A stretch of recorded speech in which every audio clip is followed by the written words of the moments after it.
we can think this big old area of low pressure currently down into pretty much the center of the United States, bringing us that cold front alongside some of those rain chances into the forecast. And we can pretty much see where that cold front is pretty much starting all the way off into the west, slowly making its way up into near areas of Columbus, bringing those cooler temperatures pretty much across the country, 51 degrees up into Bismarck. But not a lot of us are going to see much in the way of those lower 50s. I know a lot of us would appreciate it, but I think we can be happy with 67 right now into Midland, 65 into Odessa, still with this big complex of showers and storms pushing throughout much of the big country. And contrary, pretty much the leading edge is where the strongest part of the storm is, with some very light precipitation, more so into those yellows and greens behind it. But off into the west, into near areas of the Permian Basin, pushing into near southeastern Mexico, we currently do have a little bit of an isolated storm pushing its way through Odessa. We can kind of see we're going to have some trailing storms that are going to keep going west to east as we continue throughout the next couple hours. So it's going to be hit or miss in nature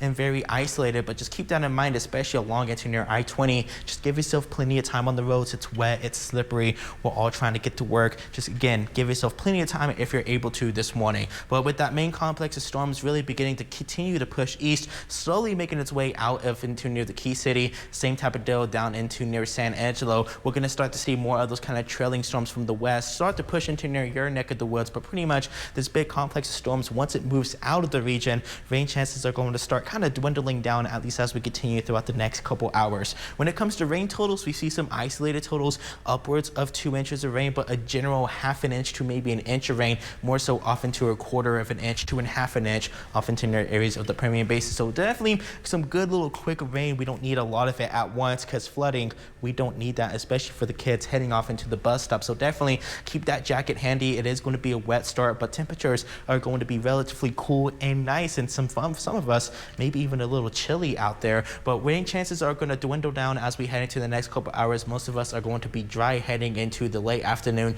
into the evening hours, as most of those rain chances are going to remain well south of us into the forecast. And that'll be a similar story as well as we head into our Thursday. Overall, it's going to remain slim and dry. But heading into the weekend, we'll see a little bit of increase in cloud cover as we'll have some monsoonal moisture. But overall, I think rain chances are going to stay limited, and most of the clouds are going to stick into the basin, more kind of mostly sunny and sunny conditions off into the big country and Contra Valley. But otherwise today, we are definitely going to be blessed with 80 degrees into Crane, 81 into Midland, 80 down into Odessa, 84 for your high today in Abilene, 82 in San Angelo, with 80 degrees out into Ozona. As we start heading into the next 7, we'll see a little bit increase of some temperatures back into those 90s, as we'll still have that weak influence of high pressure that will be building again south of us. But otherwise, we'll see a general increase of clouds, but rain chances overall look to slim out as we head into the next couple days.